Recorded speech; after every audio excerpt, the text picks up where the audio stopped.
समय से luxury car का एपिडेमिक एस क्लास को माना जा रहा है, लेकिन जब से दुनिया शिफ्ट होने लगी है एसयूवीज की तरफ, तभी से लग्जरीज एसयूवीज की भी डिमांड बहुत तेजी से बढ़ रही है। मर्सिडीज भी बहुत सारी लग्जरीज एसयूवीज भी बनाते हैं, जो इनकी फ्लैगशिप एसयूवी है जीएलएस, जिसे एस क्लास ऑफ एसयूवीज भी कहा जाता है। पर मेरा मानना यह है कि एस क्लास असली एसयूवी नहीं है। सही मायने में तो लग्जरी एसयूवी रेंज रोवर है, क्योंकि जब आप एक गाड़ी को एसयूवी बोलते हैं तो उसके अंदर कैपेबिलिटीज भी होनी चाहिए कि वो प्रॉपरली ऑफ रोड कर सके। और जीएलएस में ना तो लो रेंज मिलता है और ना ही मैकेनिकल डिफरेंशियल लॉक तक मिलता है।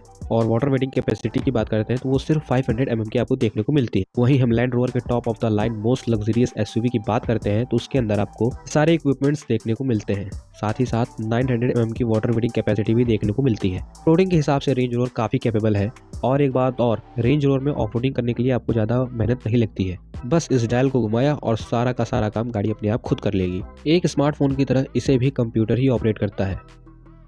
इसीलिए JLR के सीईओ ने ये स्टेटमेंट दिया कि Jaguar LR is an IT company now, क्योंकि कंप्यूटर्स को चलाने के लिए इसे सॉफ्टवेयर की जरूरत होती है और उनके अकॉर्डिंग उन्हें hundreds of millions of lines of coding करनी पड़ती है, तब जाके ये गाड़ियाँ ये सारे कारनामे डायल घुमाने से कर देती हैं। इन सारी चीज़ों के बाद भी लैंड रोवर का नाम एक चीज़ से जोड़ा जाता है, यस, अनरिलायबिलिटी। इस वीडियो में हम आपको बताएंगे कि जो लैंड रोवर की सबसे बड़ी खूबी थी वही इसकी अनरिलायबिलिटी का कारण है।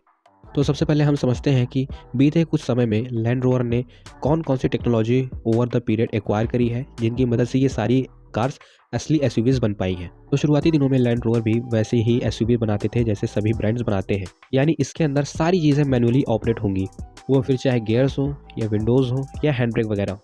और ये गाड़ियाँ भी बॉडी ऑन फ्रेम चैसिस के साथ आती थी। लेकिन वक्त के साथ धीरे धीरे ये लग्जरीज एसयूवीज बनती चली गई, क्योंकि जिन देशों में ये बिका करती थी वहाँ के लोग बहुत ही अमीर हुआ करते थे और उन लोगों को अपनी गाड़ियों से कंफर्ट चाहिए था। इसलिए सीक्वेंस में सबसे बड़ा चेंज आया 1994 में, जब इस डूबती हुई कंपनी को BMW ने एक्वायर कर लिया। एक्चुअली उस टाइम पे प्रॉपर एसयूवीज बनाना सब ब्रांड्स को नहीं आता था और इसमें BMW भी शामिल था। इसलिए BMW ने इस डूबते हुए ब्रांड को खरीद लिया और इसी तरह BMW ने लैंड रोवर की काफी टेक्नोलॉजी को अडॉप्ट कर लिया, लॉन्च कर दिया अपनी X5 को।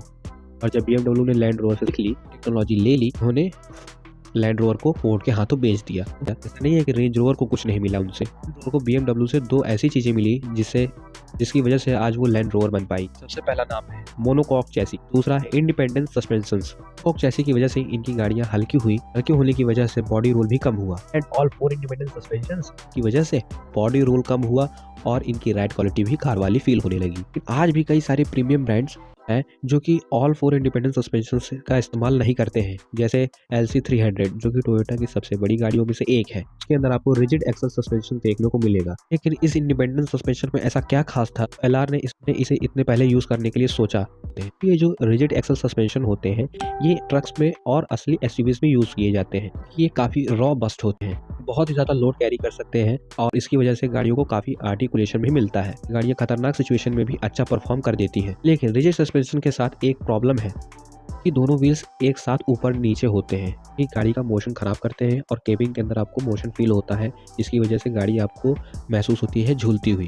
कहते हैं इंडिपेंडेंट सस्पेंशन की, तो उसमें कोई व्हील सॉलिड एक्सल से नहीं जुड़ा होता है, इसी वजह से कार में कोई खास मोशन आपको देखने को नहीं मिलता है। और इसीलिए लैंड रोवर ने इस सस्पेंशन सेटअप को चॉइस किया अपनी सारी गाड़ियों के लिए। लैंड रोवर ने इसे इसलिए चॉइस किया क्योंकि राइड क्वालिटी एकदम स्मूथ हो जाती है। लेकिन लैंड रोवर के लिए इंडिपेंडेंट सस्पेंशन भी कुछ खास नहीं थे, इसीलिए इसमें से आपको इंडिपेंडेंट सस्पेंशन को हटा के एयर सस्पेंशन को ला दिया गया। आज के 25 से 30 साल पहले सस्पेंशन में कुछ कंपोनेंट्स होते हैं जो पूरे सिस्टम को परफॉर्म करते हैं। एयर बैग स्टड्स होते हैं जो फूलते हैं और डिफ्लेक्ट होते हैं।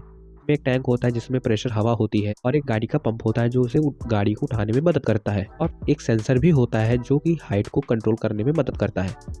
इस सेटअप के बाद राइड क्वालिटी एकदम स्मूथ हो जाती है। बता दें कि रोल्स रॉयस भी अपनी कार्स में एयर सस्पेंशन का यूज करती है। यहाँ पे कई सारे ब्रांड्स ऐसे हैं जो इसे यूज करने से डरते हैं और अब ये रेंज रोवर की एसयूवीज रोड पे ग्लाइड करती हुई सेडान्स की तरह चलने लगी। पर थी तो ये एक एसयूवी ही, और ऑफरोडिंग करना कोई बच्चों का खेल नहीं है। लेकिन लैंड रोवर के साथ ऐसा नहीं था, इसलिए लैंड रोवर ने 2004 में अपनी लैंड रोवर डिस्कवरी 3 में टेरेन रिस्पॉन्स सिस्टम डाल दिया। बिल्कुल ऑटोमेटिक गियर की तरह है। इस सिस्टम को परफॉर्म करता है ऑफ रोड के लिए। कार को आपको सैंड में चलाना है, इस डायल को सैंड मोड पे डाल दीजिए। इससे ये होगा कि जो कार का ऑन बोर्ड कंप्यूटर है वो इंजन के और गियर के रिस्पॉन्स को बढ़ा देगा और सेंट्रल डिफरेंशियल को लॉक कर देगा ताकि आप फंसो नहीं, एकदम आसानी से निकल सको। तो अब तक आप समझ ही गए होंगे कि लैंड रोवर की कार्स कितनी ज़्यादा सोफिस्टिकेशन के साथ बनाई जाती थी, लेकिन यही सोफिस्टिकेशन एक सिरदर्द भी बन जाता है। लैंड रोवर की कार्स रिलायबिलिटी के मामले में दुनिया के सभी ब्रांड से नीचे हैं। एज पर यूजर रिव्यू सबसे बड़ी दिक्कत आती है इसके एयर सस्पेंशन में। ये देखा गया है कि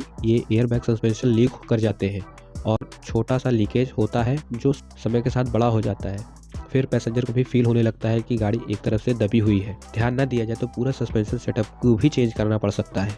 और ये सारी प्रॉब्लम्स रेंज रोवर के साथ ही नहीं, इंडिया के बहुत सारे ऐसे ब्रांड मर्सिडीज BMW के साथ भी ये प्रॉब्लम्स है। कार्स प्रॉपर ऑफ रोड के लिए बनाई जाती है, इसे ऑफ रोडिंग भी कर सकते हो, लेकिन वही मर्सिडीज BMW की कार आप ऑफ रोडिंग नहीं कर सकते। ऑफ रोडिंग भी करनी है लग्जरी कार के साथ तो इतना तो खर्चा करना ही पड़ेगा। तो दोस्तों वीडियो कैसी लगी, वीडियो अगर पसंद आया तो चैनल को लाइक करिएगा, सब्सक्राइब करिएगा, बेल आइकन को जरूर दबा दीजिएगा। मिलते हैं आपको नेक्स्ट वीडियो में, तब तक के लिए thank you so much for watching this video. जय हिंद, जय भारत।